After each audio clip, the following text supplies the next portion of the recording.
1, 2, 3, come on.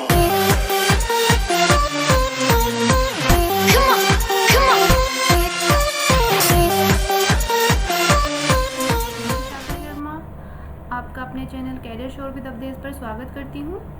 आज आप मेरे साथ इकोनॉमिक्स पढ़ेंगे, लेकिन इकोनॉमिक्स पढ़ने से पहले मैं आपको एक चीज़ बताना चाहूँगी कि जो इकोनॉमिक्स से रिलेटेड ग्लोसरी यानी कि इम्पोर्टेंट वर्ड्स होते हैं वो वनडे एग्ज़ाम्स यानी कि एसएससी, रेलवेज़ या बैंक्स में काफ़ी पूछे जाते हैं। और जब हम इकोनॉमिक्स पढ़ते हैं तो हमें उन्हें समझने में दिक्कत ना आए, इसीलिए मैं चाहती हूँ कि हम पहले उन वर्ड्स को पढ़ लेंगे ताकि जब हम आगे इकोनॉमिक्स पढ़ें तो हम ईज़िली समझ आ जाए कि किस चीज़ के बारे में बात हो रही है और क्या किससे रिलेटेड है। ठीक है, तो चलो शुरू करते हैं। Let's start. सबसे पहले हम देखेंगे economics. What is economics? Economics जिसे हम हिंदी में अर्थशास्त्र कहते हैं, ये एक ऐसी स्टडी होती है जिसके द्वारा हमें इसके रिसोर्सेज को ऐसे एलोकेट करते हैं ताकि ह्यूमन बीइंग्स की जो अनलिमिटेड नीड्स होती हैं उन्हें सेटिस्फाई किया जा सके। एक बार इसकी डेफिनेशन पढ़ लेते हैं। Economics is a social science concerned with the production, distribution and consumption of goods and services. It studies how individuals, businesses, governments and nations make choices on allocating resources to satisfy their wants and needs, trying to determine how these groups should organize and coordinate efforts to achieve maximum output. यानी कि हमारे पास जो इसके resources होते हैं, दुर्लभ resources होते हैं, उनको ऐसे एलोकेट किया जाए ताकि जो प्रोडक्ट बने या हम कोई प्रोडक्शन कर रहे हैं तो इसके रिसोर्सेज को ऐसे एलोकेट करें ताकि जो नया प्रोडक्ट हम प्रोड्यूस कर रहे हैं उससे जो ह्यूमन बींग्स की जो नीड्स हैं, उनको अनलिमिटेड नीड्स हैं, उनको सेटिस्फाई किया जा सके। तो हम इकोनॉमिक्स में पढ़ेंगे कि सबसे पहले हम ये देखते हैं, इकोनॉमिक्स में जब भी हम कोई प्रोडक्शन करते हैं तो सबसे पहले हम ये देखते हैं कि तीन चीज़ें देखी जाती हैं कि व्हाट, हाउ एंड होम। यानी कि what to produce, how to produce and for whom to produce. सबसे पहले हमें निश्चय करना होता है कि हमें क्या प्रोड्यूस करना है। वीट, राइस, मशीन्स, कपड़ा, मतलब जो भी हमें प्रोड्यूस करना है सबसे पहले हमें उसका निश्चय करना पड़ता है।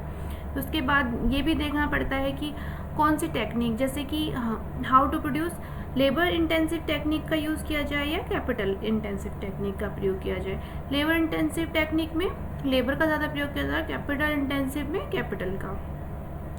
उसके बाद हमें इसमें ये भी देखना ज़रूरी होता है कि हम किसके लिए प्रोड्यूस कर रहे हैं, for home.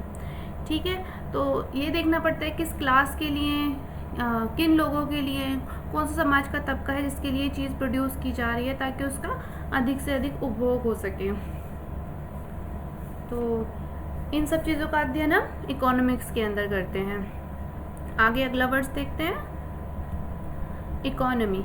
And economy is the large set of interrelated production and consumption activities that aid in determining how scarce resources are allocated. The production and consumption of goods and services are used to fulfill the need of those living and operations within the economy, which is also referred to as an economic system. तो इसमें हम क्या देखते हैं कि economy और economics जो हैं वो दो अलग अलग वर्ड्स हैं, दोनों एक ही चीज़ नहीं है। इकोनॉमी क्या होता है?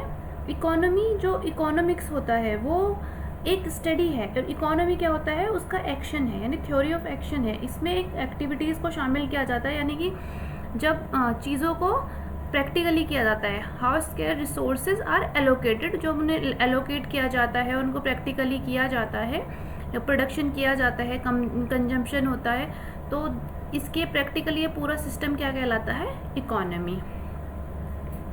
Next word, micro economics. जो हमारा इकोनॉमिक्स होता है यानी अर्थशास्त्र, ये दो शाखाओं में होता है, यानी कि micro economics and macro economics. Micro economics क्या होता है? सूक्ष्म अर्थशास्त्र। Micro economics is the study of individuals, house hold and firm behaviour of goods and services and deal with individual and economic issues. यानी कि माइक्रो इकोनॉमिक्स में क्या होता है, किसी एक छोटी फर्म या इंडिविजुअल या हाउस होल्ड इनका अध्ययन किया जाता है, जबकि इसके विपरीत मैक्रो इकोनॉमिक्स जिसे हम कहते हैं बृहद अर्थशास्त्र, इसमें क्या, macro economics is a branch of economic dealing with the performance, structure, behaviour and decision making of an economy as a whole. यानी कि this include regional, national and global economies. यानी कि अगर जो हम इकोनॉमिक्स है उसमें अगर हम बड़े पैमाने पे यानी कि किसी रीजनल, नेशनल और ग्लोबल इकोनॉमीज़ का अध्ययन कर रहे हैं तो that is called macro economics. Next word देखते हैं। अब आपने कई बार सुना होगा share capital, equity shares, preference shares, लेकिन बहुत सारे लोगों को समझ ही नहीं आता कि ये होते क्या हैं। तो अब हम इसलिए हम इन्हें पढ़ेंगे। तो share capital, what is share capital? जब एक नई कंपनी बनती है तो उसके पास ज़रूरी नहीं हो कि उनके पास कंपनी बनाने के लिए पूरा फंड अवेलेबल हो। तो जो कंपनी जिस मनी के लिए ऑथराइज किया जाता है उसको, यानी कि जितनी पूंजी के लिए उसको ऑथराइज की, इतनी उसकी टोटल ऑथराइज्ड कैपिटल है। अगर उसके पास उतनी मनी नहीं है, पूंजी नहीं है आगे बिजनेस चलाने के लिए, तो कंपनी के जो ओनर्स हैं वो क्या करते हैं, वो शेयर इशू करते हैं, पब्लिक को शेयर इशू किए जाते हैं जिससे कि फंड रेज किया जा सके। तो शेयर कैपिटल क्या होती है? जब कंपनी अपनी कंपनी को छोटे छोटे भागों में डिवाइड करके पब्लिक को शेयर इशू करती है जिससे कि फंड रेज हो। पब्लिक को उनके बदले में क्या मिलता है? डिविडेंड। अब हम पढ़ेंगे इक्विटी शेयर। शेयर मनी होती है, एक इक्विटी शेयर होते हैं, प्रेफरेंस शेयर होते हैं। इक्विटी शेयर क्या होते हैं? जो कंपनी के ओनर होते हैं, वो 1, 2, 3, 4 जो भी हों, वो जो कंपनी में पैसा लगाते हैं उनको उसके बदले क्या मिलता है जो कंपनी पे। हम इसकी पहले डेफिनेशन पढ़ लेते हैं एक बार। Equity shares are also known as ordinary shares. They are the form of fractional or part ownership in which the share holder as a fractional owner takes the maximum business risk. यानी कि वो जो company का में बराबर के हिस्सेदार, जितना उन्होंने मतलब पूंजी उसमें लगाई है उसके हिस्सेदार होते हैं उसी रेशो में। तो जब डिविडेंड उन्होंने उसके बदले में क्या मिलता है? शेयर में प्रॉफिट में पार्ट। तो जब कंपनी में फाइनेंशियल ईयर के लास्ट में कंपनी में प्रॉफिट जितना होता है उसमें से शेयर होल्डर्स का हिस्सा देने के बाद जो भी प्रॉफिट बच जाता है उसमें इक्विटी शेयर होल्डर्स को अपनी जो उन्होंने पूंजी कंपनी में लगा रखी है उसके अकॉर्डिंग उसके रेशो में प्रॉफिट मिलता है। तो इक्विटी शेयर होल्डर्स एक तरीके से कंपनी के ओनर होते हैं और उनको कंपनी में वोट देने का अधिकार होता है। जैसे कि कंपनी में बोर्ड ऑफ मेंबर्स वगैरह की जब भी चुनाव होता है तो उसमें उन्हें वोट देने का अधिकार होता है। इसके आगे हम देखेंगे preference shares. Preference share holder कौन होते हैं? जो ऐसे शेयर होल्डर होते हैं कि जो जिन्हें वोट देने का अधिकार नहीं होता, यानी कि वो कंपनी में ओनर तो नहीं है लेकिन कंपनी का हिस्सा तो है ही क्योंकि उनके पास शेयर्स हैं। लेकिन जब प्रॉफिट होता है तो इनको एक फिक्स्ड प्रॉफिट इनका होता ही है। यानी कि अगर इनका पहले से एक प्रॉफिट बता दिया जाता है कि इनको फिक्स्ड प्रॉफिट दिया जाएगा इतने % या जो भी है, तो परसेंटेज के अकॉर्डिंग इन्हें प्रॉफिट बता दिया जाता है। जब लास्ट में कंपनी में प्रॉफिट होता है तो पहले इनका प्रॉफिट दिया जाता है, यानी कि इसीलिए इन्हें प्रेफरेंस शेयर्स कहते हैं इन शेयर्स को जो प्रेफरेंस शेयर होल्डर्स को दिए जाते हैं। तो पहले प्रेफरेंस शेयर होल्डर्स को उनका डिविडेंड देने के बाद जो प्रॉफिट बचता है तब वो इक्विटी शेयर होल्डर्स में बांटा जाता है। अब नेक्स्ट वर्ड देखते हैं, ऑथराइज्ड कैपिटल। ऑथराइज्ड कैपिटल क्या होती है? जब एक कंपनी बनती है, जब उसका अस्तित्व में आती है, तो जो इसे हिंदी में कहते हैं अधिकृत पूंजी, तो उसके जो डॉक्यूमेंट्स होते हैं उसमें एक पूंजी का जिक्र होता है, यानी कि उससे ज़्यादा के वो शेयर इशू नहीं कर सकती। यानी कि उसकी जो टोटल अधिकृत पूंजी होगी वो उसके ऑथराइज्ड कैपिटल कहलाती है। जब मतलब वो पब्लिक में शेयर इशू करेगी तो इससे ज़्यादा फंड रेज नहीं कर सकती। यानी कि जैसे किसी कंपनी ने उसके डॉक्यूमेंट्स में लिखा हुआ है कि ऑथराइज्ड कैपिटल 50 लाख है, तो 50 लाख से ज़्यादा के शेयर इशू नहीं कर सकती। यहाँ पे आप देख भी सकते हैं, it is mentioned in the memorandum of association of the company under the heading of capital close. तो अब आगे हम देखते हैं कि इशूड कैपिटल क्या होता है। इशूड कैपिटल क्या होता है? जब कंपनी को फंड इशू कर मतलब फंड रेज करना होता है तो वो अपने जब शेयर इशू करती है पब्लिक को, तो इस ऑथराइज्ड कैपिटल से ज़्यादा के इशू नहीं कर सकती। हाँ, इसके बराबर के फंड ज़रूर इशू कर सकती है। तो जो कंपनी के लिए शेयर इशू किए जाते हैं वो जो फंड शेयर इशू किए जाते हैं फंड रेज करने के लिए वो क्या कहलाती है? Capital, issued capital. अब हम देखेंगे आगे subscribed share capital. Subscribe share capital क्या होती है? जब एक कंपनी फंड रेज करने के लिए शेयर इशू करती है तो जो पब्लिक होती है, जो जनता होती है, वो क्या करती है कि वो कंपनी की जो एप्लीकेशन फॉर्म जो होता है उसमें सब्सक्राइब करती है कि हम इतने शेयर्स को खरीदेंगे। ज़रूरी नहीं है कि जो पब्लिक जिन्होंने फॉर्म में सब्सक्राइब किए हैं शेयर, वो सारे ही शेयर खरीदें, वो उससे कम शेयर भी खरीद सकते हैं। तो सब्सक्राइब शेयर कैपिटल वो शेयर कैपिटल हो गई जिसके लिए कंपनी लोगों ने कंपनी को फॉर्म दिया है कि हम इतने शेयर खरीदना चाहते हैं। अब नेक्स्ट हम पढ़ेंगे paid up capital. Paid up capital, paid up share capital is a amount of money for which shares of the company were issued to the shareholders and payment was made by the shareholders। मतलब जब कोई company share issue करती है तो जो public है वो उन्होंने फॉर्म आगे दे दिया है कि हम इतने शेयर खरीदेंगे, और उन्होंने जो ज़रूरी नहीं है कि वो सारी रकम जो है शेयर्स की वो एक ही बार में पे करे, हो सकता है वो इंस्टॉलमेंट्स में दो बार में 3 बार में पे करे। तो जो रकम उन्होंने पे कर दी है तो that is called what? Paid up capital. और जो रकम बच जाती है, यानी कि जो रकम पे नहीं की है, तो उसके लिए कंपनी बाद में उन्हें लेटर भेजती है, या जो उस कंपनी ने टाइम दिया है कि उस टाइम पे वो अपनी मनी को कॉल अप करती है, तो that is called up capital. यानी कि बची हुई अमाउंट को जब कंपनी कॉल करती है तो उसे क्या कहते हैं? Called up capital. Next word देखेंगे अबेंडेंट ऑप्शन। अबेंडेंट ऑप्शन क्या होता है? This term is used in capital market when share option is not exercised because the price is against the buyer, it is called abandoned option. यानी कि जब जो share का buyer होता है, अगर उससे शेयर का प्राइस ठीक नहीं लग रहा है, उसके अगेंस्ट है, यानी कि वो सहमत नहीं है शेयर प्राइस से, तो वो नहीं खरीदता शेयर, यानी कि वो उस ऑप्शन को छोड़ सकता है, तो that is called abandoned option. आगे हम देखेंगे accession tax. Next word is accession tax. This is a tax which is levied on gifts and inherited property. This tax is not a liability on the donor. This tax is levied on the recipient. यानी कि ऐसा tax जो किस पे लगता है? Gifts और inherited property, यानी कि हमें अगर हमारे पिता से या दादा से या किसी और से विरासत में कोई संपत्ति मिली है या कोई गिफ्ट मिला है, तो उस पे जो टैक्स की लायबिलिटी बनती है वो डोनर की नहीं बनती, यानी देने वाले की नहीं बनती। वो टैक्स डिवाइड किस पे होता है? रिसिपेंट पे, यानी कि जिसे मिलता है, संपत्ति मिलती है, उसको उसके ऊपर टैक्स लगेगा, यानी कि उसे उस संपत्ति के ऊपर जो टैक्स बनेगा वो देना पड़ेगा।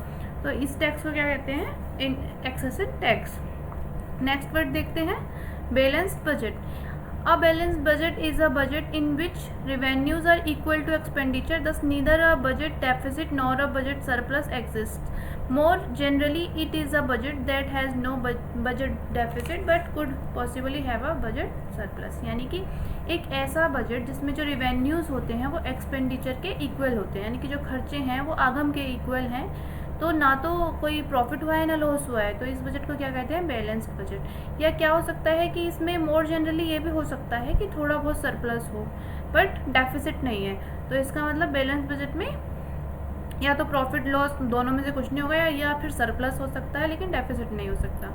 नेक्स्ट वर्ड देखते हैं accessible profit. Accessible profit is a calculation used in tax law to determine an individual's taxable income based upon gains or losses on funds held in taxable investment account। यानी कि जो accessible profit होता है ना, वो किसी individual का जो टैक्सेबल इन्वेस्टमेंट अकाउंट होता है, तो उसमें जो लॉसेस या गेंस होते हैं, यानी कि बाद में सबको सेटल करने के बाद अगर कोई प्रॉफिट बनता है जिसके ऊपर टैक्स असेसमेंट ईयर में बनेगा, तो वो क्या कहलाता है? Accessible profit.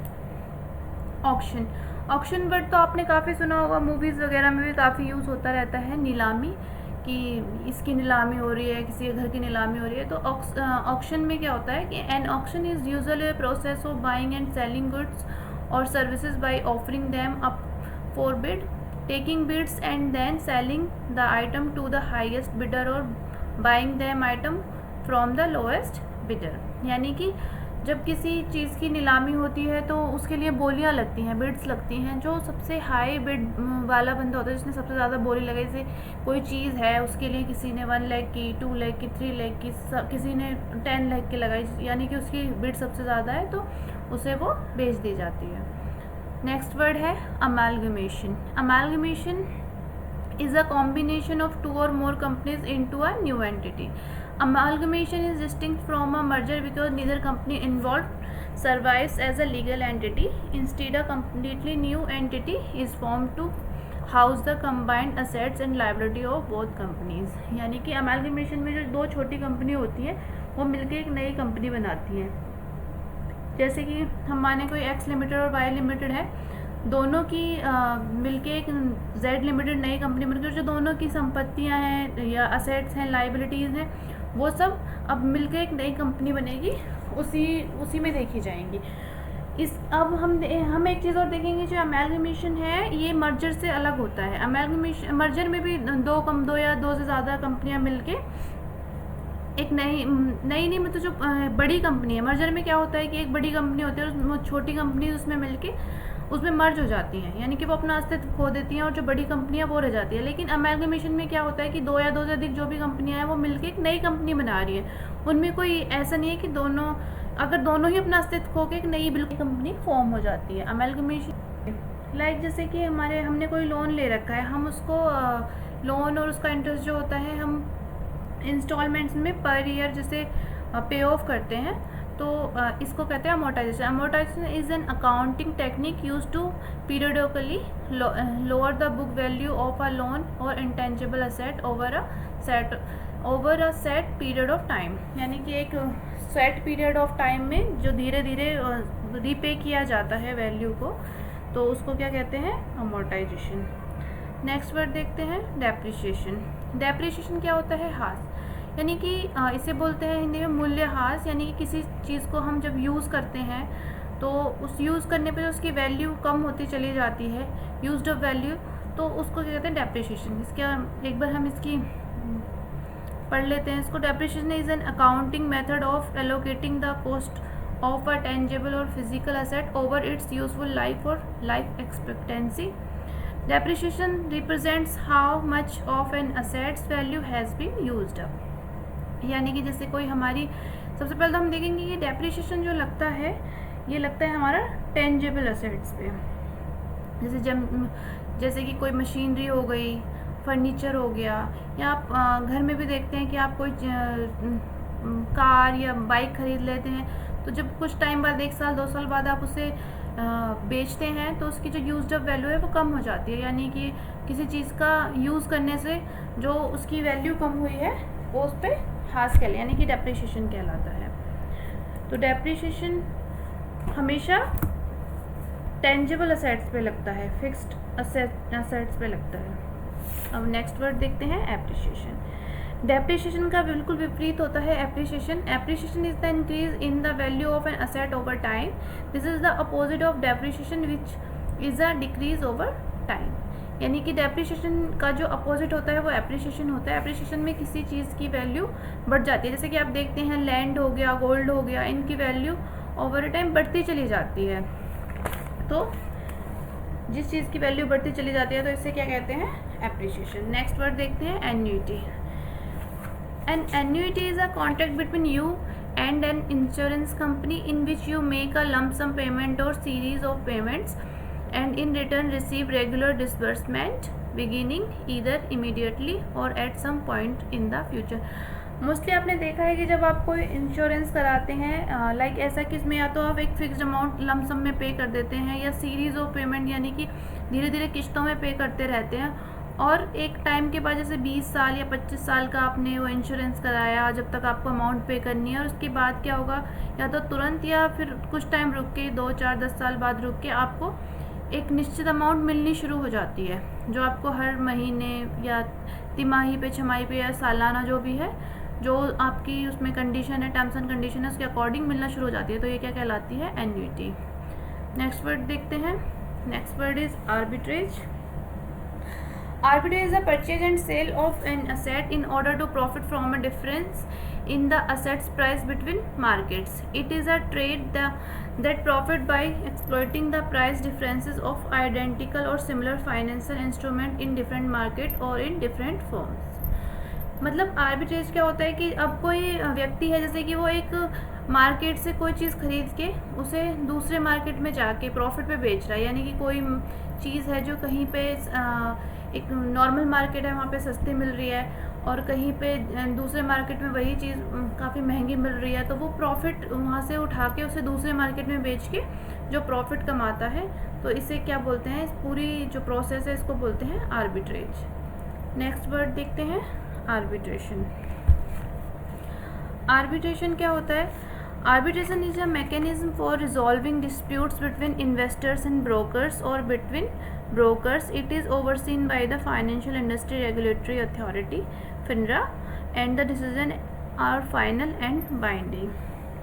मतलब आर्बिट्रेशन होता है कि जब कोई कंपनी है और उसके शेयर होल्डर्स हैं या कोई ब्रोकर्स हैं या ब्रोकर्स में आपस में कोई डिस्प्यूट हो जाता है, तो उससे रिजोल्व करने के लिए जो कोई कमेटी या कोई अथॉरिटी बनाई जाती है, तो उसको क्या कहते हैं? आर्बिट्रेशन। तो arbitration the financial industry regulatory authority जो है, ये आर्बिट्रेशन या ये कोई अथॉरिटी सेट करती है जो उन दोनों के डिस्प्यूट को रिजॉल्व करते हैं, तो इनका दिया हुआ डिसीजन फाइनल होता है, तो this is called arbitration. Next word capital budgeting. Capital budgeting involves choosing projects that add value to a company. The capital busting process can involve almost anything including acquiring land or purchasing fixed assets like a new truck or machinery. यानी कि capital budgeting एक ऐसा process है जो किसी project को बनाने के लिए किया जाता है कि जिससे कि आगे जाके हमें प्रॉफिट हो। यानी कि अगर कोई कंपनी ऐसा कोई बजट बनाता है, कैपिटल बजट बनाता है, जिससे कि जो वो ऐसा कुछ भी चीज़ खरीद रहा है, लैंड, बिल्डिंग, मशीनरी, कोई फिक्स असेट यानी ट्रक, जो भी खरीद रहा है, जिससे कि उसे ये लगता है कि आगे जाके हमें प्रॉफिट होगा, तो इस सारी प्रोसेस को क्या कहते हैं? Capital budgeting. आगे हम देखेंगे revenue budget. The revenue budget consist of revenue receipts of the government, revenue from tax and other sources, and its expenditure. Revenue receipts are divided into tax and non-tax revenue. Tax revenues are made up of taxes such as income tax, corporate tax, excise, customs and other duties that the government levies. यानी कि जो financial year होता है उसमें government की जो revenue receipt होती हैं और उसकी जो एक्सपेंडिचर होते हैं, यानी कि गवर्नमेंट का जो आगम है और उसके एक्सपेंडिचर, यानी कि गवर्नमेंट ने जो टैक्स से, income tax, corporate tax, excise, custom, other duties से जो भी उसने इम्पोज की हैं, उनसे जो उसके पास रिवेन्यू आया है और गवर्नमेंट ने जो फाइनेंशियल ईयर में जितने भी खर्चे किए हैं, तो उसका जो विवरण होता है वो क्या कहलाता है? Revenue budget. नेक्स्ट वर्ड देखते हैं fiscal deficit. The excess of total expenditure over total receipt is excluding borrowing is called fiscal deficit. In other words, the fiscal deficit gives the amount needed by the government to meet its expenses. Thus, is large fiscal deficit means a large amount of borrowing. यानी कि जो government की total receipt होती हैं, जो वो पूरे वित्तीय वर्ष में अपने खर्चे पूरे करने के लिए जो बोरिंग लेता है, यानी कि जो उसकी टोटल रिसीप्ट्स होती हैं और उसके जो सारे खर्चे होते हैं उनसे जब एक्सक्लूड कर जाती हैं, जब रिसीप्ट कम पड़ जाती हैं और गवर्नमेंट की खर्चे ज़्यादा होते हैं, तो जो एक्स्ट्रा खर्चों को पूरे करने के लिए जो बोरोइंग्स होती हैं उनको क्या कहते हैं? Fiscal deficit. तो अगला वर्ड देखते हैं प्राइमरी डेफिसिट। फिस्कल डेफिसिट जो होता है उसमें इंटरेस्ट भी इंक्लूडेड होता है। जब फिस्कल डेफिसिट से इंटरेस्ट को माइनस कर दिया जाता है तो that is called primary deficit. एक बार इसकी डेफिनेशन पढ़ लेते हैं। Primary deficit is fiscal deficit of the current year minus interest payment on previous boring, यानी कि पिछले साल की जो बोरिंग थी उन पे से जब जो इंटरेस्ट है उसको माइनस कर दिया जाता है फिस्कल डेफिसिट से, तो उसको क्या कहते हैं? Primary deficit. आगे पढ़ते हैं। While fiscal deficit represent the government total borrowings including interest payment, primary deficit shows the amount of borrowing excluding interest payments. Next word देखते हैं direct taxes. A direct tax is a tax an individual or organization pays directly to the imposing entity. A taxpayer, for example, pays direct taxes to the government for different purposes, including real property tax, personal property tax, income tax और taxes on assets। यानी कि जो direct taxes होते हैं उसे हम प्रत्यक्ष कर भी कहते हैं, जो हम खुद देते हैं, यानी कि खुद से अपनी मर्जी से अपनी हमें पे करना होता है किस पे, किसको, जो गवर्नमेंट जो एंटाइटी जो हम पे इम्पोज करती है उसको हम वो कर अपने आप स्वयं पे करते हैं। जैसे क्या होता है, wealth tax, property tax, income tax, corporate tax, यानी कि धन कर, संपत्ति कर, आय कर, निगम कर, ये सब कर क्या है कि हम खुद पे करते हैं इम्पोजिंग एंटाइटी पे तो इसको कहते हैं डायरेक्ट टैक्स। इसके विपरीत होता है इनडायरेक्ट टैक्सेस। इनडायरेक्ट टैक्सेस क्या होते हैं? An indirect tax is collected by one entity in the supply chain and paid to the government, but it is passed on to the consumer as part of the purchase price of a good or service. The consumer is ultimately paying the tax by paying more for the product. Indirect tax क्या होता है कि ये एक के बाद दूसरे पे लगता चला, यानी कि लास्ट में किस पे लगता है? कंज्यूमर पर। यानी कि जो कंज्यूमर जो हम चीज़ें कंज्यूम करते हैं, सर्विस हम लेते हैं, उन पे क्या है, जो या कोई उत्पाद होता है तो उस पर जो टैक्स लगता है वो लास्ट में जो कंज्यूम करते हैं यानी कि जनता है उसी को पे करना पड़ता है। वही चेन में चलता है, लेकिन जैसे कि जो शुरू में जिसने प्रोडक्ट को पहले ख़रीदा उस पर लगेगा, वो आगे उसको पास कर बेचता जाता है। तो ये जैसे कि अब हम इनके एग्जांपल देख लेते हैं इनडायरेक्ट टैक्सेस के। Excise tax, custom tax, entertainment tax, service tax, VAT.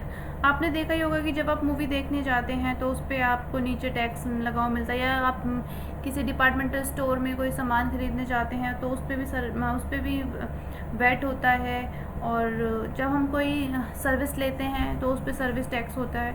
तो ये सारे लास्ट में किस पे पड़ते हैं? कंज्यूमर पे। तो जो डायरेक्टली नहीं होके इनडायरेक्ट कंज्यूमर पर पड़ते हैं उन्हें बोलते हैं इनडायरेक्ट टैक्सेस।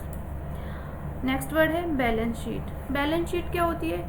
एक कंपनी की मतलब पूंजी संरचना, यानी कि financial statement of a company, यानी कि जो कंपनी का असेट्स हैं, लायबिलिटीज़ हैं, प्रॉफिट लॉस हैं, कैपिटल है, तो उसका जो सारा ब्यौरा होता है जो तो वो कंपनी की बैलेंस शीट में होता है। इसके डेफिनेशन पढ़ लेते हैं। A balance sheet is a financial statement that reports the company's assets, liabilities and shareholders' equity at a specific point in time and provides a basis for computing rates of return and evaluating its capital structure. यानी कि किसी दिए हुए time पर जो company का financial statement होती है, यानी कि जो उसकी असेट्स होती हैं, लाइबिलिटीज़ होती हैं, इक्विटी शेयर्स वगैरह होते हैं, उन सब का जो कैपिटल जो उन सब का स्टेटमेंट होता है वो बैलेंस शीट कहलाता है। अब नेक्स्ट वर्ड देखेंगे बैंक ड्राफ्ट। बैंक ड्राफ्ट जो होता है it is also called a bank draft also called a bank check. It is a method of payment that involves a document issued by a bank guaranteeing that the amount stated on the certificate will be paid to the recipient of the document.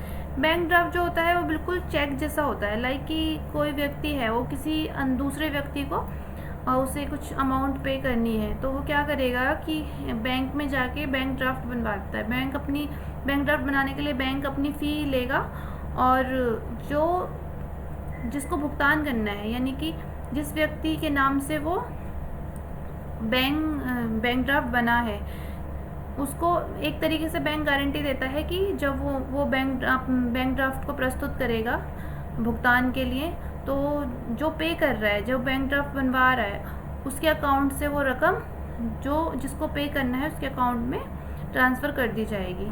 यानी कि एक तरफ से bank की guarantee होती है कि amount stated on the certificate will be paid to the recipient. आशा है आपको आज की वीडियो अच्छी लगी होगी। तो ऐसे ही वीडियो पाते रहने के लिए हमें सब्सक्राइब करिए, शेयर करिए, लाइक करिए और बेल आइकन को प्रेस करिए। तो अगली वीडियो में फिर आपसे मिलते हैं। Thank you.